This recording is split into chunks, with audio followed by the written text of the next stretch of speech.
दिल्ली से एमसीडी की 5 सीटों पर उपचुनाव में आम आदमी पार्टी ने 4 सीटों पर जीत हासिल की, मगर एक सीट पर हार भी मिली। उपचुनाव में चौहान बागड़ वार्ड की जनता ने अपने वोटों के जरिए आम आदमी पार्टी से नाराजगी जताई और चौहान बागड़ सीट से कांग्रेस उम्मीदवार जुबैर चौधरी को चुना। हालांकि 4 सीटों पर आम आदमी पार्टी ने जीत हासिल की है, जिसका जश्न आप पार्टी कार्यालय में मनाया जा रहा है। इस मौके पर दिल्ली मुख्यमंत्री अरविंद केजरीवाल ने अपने मंत्री समेत दिल्ली की जनता का शुक्रिया करते नजर आ रहे हैं। पैसा और पैसा और पैसा, जनता को ये पसंद नहीं आ रहा। जनता को ये पसंद नहीं आ रहा कि हर महीने इनके देखा। आज मेरे से कोई पूछे दिल्ली सरकार में क्या काम किया, मेरे से क्या, जनता से पूछे।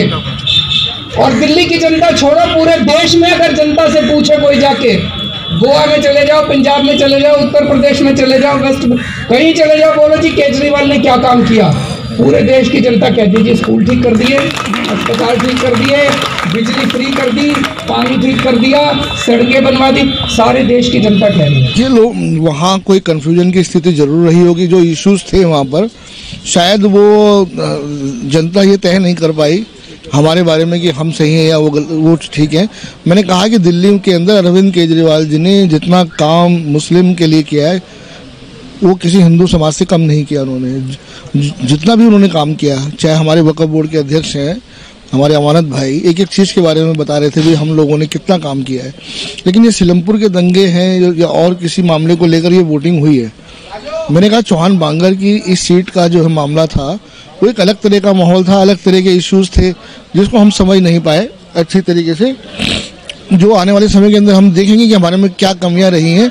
लेकिन मैं कहना चाहता हूं कि सिर्फ दिल्ली में अरविंद केजरीवाल ही हैं जो बीजेपी को रोक सकते हैं। अगर मुस्लिम समाज के लोग कांग्रेस की तरफ देखेंगे तो बीजेपी आ जाएगी। मैं आपको ये इशारा कर रहा हूं इस बात को लेके, ठीक है।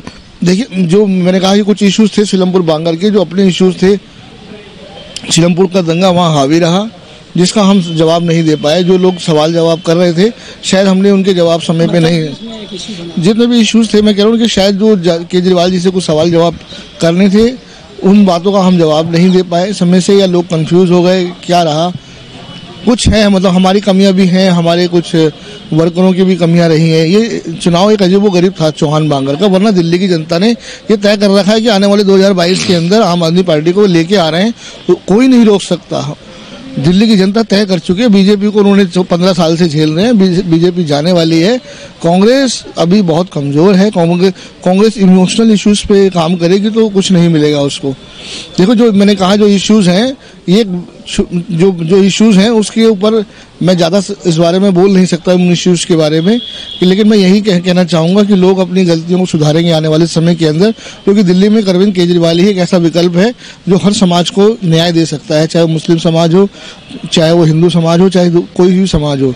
अरविंद जी ने वक्फ बोर्ड के माध्यम से तमाम मुस्लिम लोगों को फ़ायदे पहुँचाए हैं, आप भी जानते हैं, मैं उसको यहाँ बताना नहीं चाहता।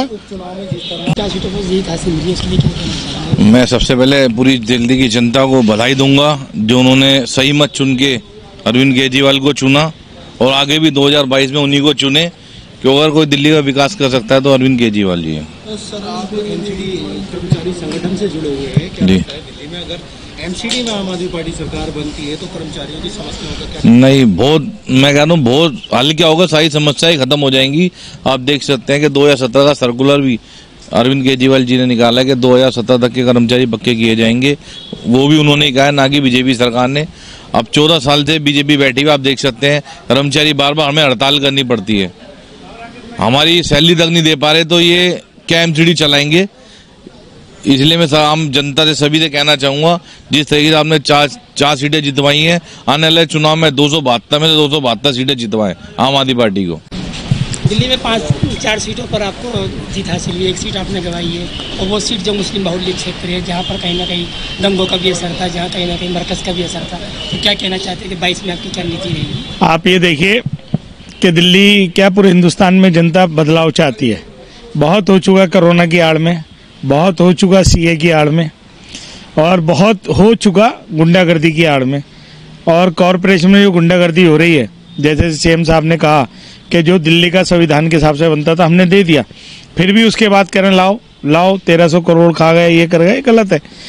तो उन लोगों को तो घूमने से फुर्सत नहीं बीजेपी का, जो है एमसीडी में बैठे हैं, पत्थर लगा देते हैं, काम करते नहीं है। तो इसलिए लोगों ने बदलाव किया और 5 में से 4 सीट आई।